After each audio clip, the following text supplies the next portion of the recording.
ዮሐንስ ምዕራፍ 9 ኢየሱስ በመንገድ ከሐልፍ እንተሎ ዕውር ኮይኑ ዝተወለደ ሓደ ሰብ ረአየ።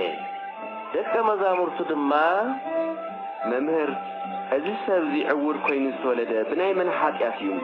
ብናይ ርእሱ ድዩ ወይ ብናይ ወለዱ? ኢሎም ጠየቕዎ። ኢየሱስ ከዓ ግብሪ እግዚአብሔር ኣብ ምእንቲ ክግለጽ እምበር ብናይ ርእሱ ወይ ብናይ ወለዱ ኃጢአት ኣይኮነን። ሓደ እኳ ክሰርሐላ ዘይከኣሎ ለይቲ ትመጽአላ እሞ መዓልቲ እንተላ ግብሪ ዝለኣኸኒ ክሰርሕ ይግበአኒ እዩ። ኣብ ዓለም እንተለኹ ናይ ዓለም ብርሃን እየ ኢሉ መለሰሎ። እዚ ኢሉ ናብ ምድሪ እንትፍ በለ። በቲ ምራቑ እውን ጸብሪ ገበረ። በቲ ጸብሪ ከዓ ኣዒንቲ እቲ ዕውር ለኸዮ እሞ ኬድካ ኣብ ቀላይ ሰሊሆም ተሓፀብ በሎ። ሰሊሆም ማለት ዝተለኣኸ ማለት እዩ። ንሱ እውን ከይዱ ተሓፀበ እሞ እናረአየ ተመለሰ።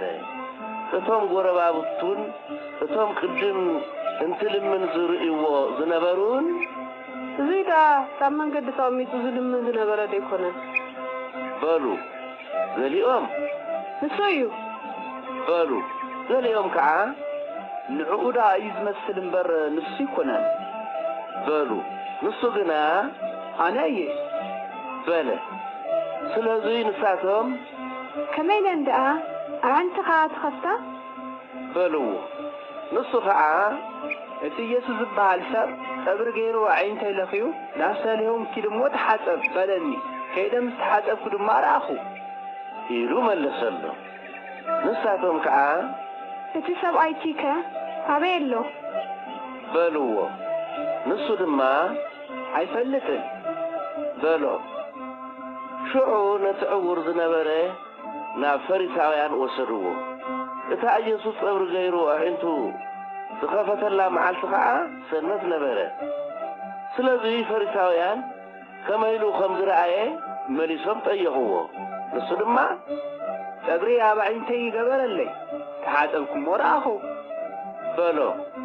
ሽዑ ካብቶም ፈሪሳውያን ገሊኣቶም እዚ ሰብኣይ እዚ ሰንበት ስለ ዘየኽብር ካብ እግዚኣብሔር ኣይኮነን በሉ። ካልኦት ድማ ኃጢአተኛ ሰብ ደኣ ከመይ ገይሩ ከምዚ ዝበለ ተኣምራት ክገብር ይኽእል በሉ። ኣብ መንጎኣቶም ከዓ ምፍልላይ ኮነ። ሽዑ መሊሶም ነቲ ዕውር ንስኻ ኸ ኣዒንትኻ ኸፊቱልካ እዩ እሞ ብዛዕባ እንታይ ትብል በልዎ። ንሱ ድማ ነቢይ እዩ በሎ። እቶም ኣይሁድ ግና ንወለዲ እቲ ኣዒንቱ ዝተኸፍተሉ ሰብ ክሳዕ ዝጽውዑ ዕውር ነይሩስ ከም ዝረአየ ኣይኣመንዎን ነበሩ። ስለዚ እቲ ብዕውሩ ተወሊዱ ትብልዎ ወድኹም እዚ ድዩ? እዚ ደኣ ኸመይ ኢሉ ክርኢ ኸኣለ ኢሎም ጠየቕዎ። እቶም ወለዱ ድማ እዚ ወድና ከም ዝኾነን ብዕውሩ ከም ዝተወልደን ንፈልጥ። ሕዚ ግና ከመይ ኢሉ ክርኢ ከም ዝኽኣለ ኣይንፈልጥን። ኣዒንቱ እውን መን ከም ዝኸፈተሉ ኣይንፈልጥን። ንዕኡ ጠይቕዎ። ንሱ ዓብዪ እዩ። ብዛዕባ ርእሱ ባዕሉ ክዛረብ ይኽእል እዩ ኢሎም መለሱ። እቶም ወለዱ ንኣይሁድ ስለ ዝፈርሑ እዮም እዙይ ዝበሉ። ኣይሁድ ንሱ ክርስቶስ እዩ ኢሉ ንዝመስከረ ካብ ቤተ ጸሎቶም ክሰግዎ ተሰማሚዖም ነበሩ እሞ።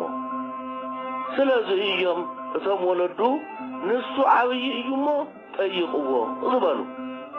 ሽዑ ነቲ ዕውር ዝነበረ ሰብኣይ ካልኣይ ግዜ ጸዊዖም እግዚአብሔር ክብርሃ ንሕና እዚ ሰብኣይ እዚ ኃጢአተኛ ምዃኑ ኢና ንፈልጥ በልዎ።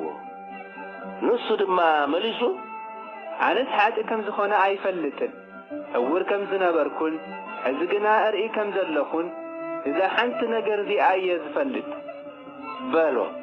ንሳቶም ከዓ እንታይ ከ ገበረልካ? ከመይ ገይሩኻ ዒንትኻ ከፈተልካ በልዎ። ንሱ ድማ ቅድሚ ሕዚ ነጊረኩም ኣይሰማዕኹምን። ንምንታይ መሊስኩም ክትሰምዑ ትደልዩ ኣለኹ? ንስኻትኩም እንዶ ደቀ መዛሙርቱ ክትኮኑ ትደልዩ ኢኹም በሎ። ንሳቶም ድማ ጸረፍዎ። ደቀ መዝሙሩስ ንስኻ ኢኻ፣ ንሕና ግና ደቀ መዛሙርቲ ሙሴ ኢና። ንሕናስ እግዚኣብሔር ንሙሴ ከም ዝተዛረቡ ንፈልጥ ኢና። እዙይ ግና ካበይ ከም ዝኾነ ኣይንፈልጥን ኢና በልዎ እቲ ሰብኣይ ከዓ ካበይ ምዃኑ ዘይምፍላጥኩም ዘገርም እዩ ንኣይ ግና ዓይንተይ ኸፊቱለይ እግዚአብሔር ንዝፈርሖን ፍቃዱ ንዝፍጽምን እዩ ዝሰምዕ እምበር ንሓጥዓን ከም ዘይሰምዖም ንፈልጥ ኢና ዓለም ካብ ዝፍጠር ጀሚሩ ብዕውሩን ዝተወልደ ሰብ ኣዒንቱ ኸፊቱሉ ዝበሃል ከቶ ኣይተሰምዐን እዚ ሰብ እዚ ካብ እግዚአብሔር እንተዘይኸውን ሓደ እኳ ክገብር ኣይምኽኣለን ነይሩ ኢሉ መለሰሎ ንሳቶም ከዓ ንስኻ ኩለንተናኻ ብሓጢኣት ዝተወለድካ እንተለኻስ ንዓና ክትምረና ኢሎም ካብ ቤተ ጸሎቶም ኣውፅእዎ ኢየሱስ ናብ ወፃኢ ከም ዘውፅእዎ ሰምዐ ምስ ረኸቦ ድማ ብወዲ ሰብ ዶ ተኣምን ኢኻ ንሱ ከዓ ጐይታይ ብኡ ክኣምንስ መን እዩ ንሱ ኢሉ መለሰ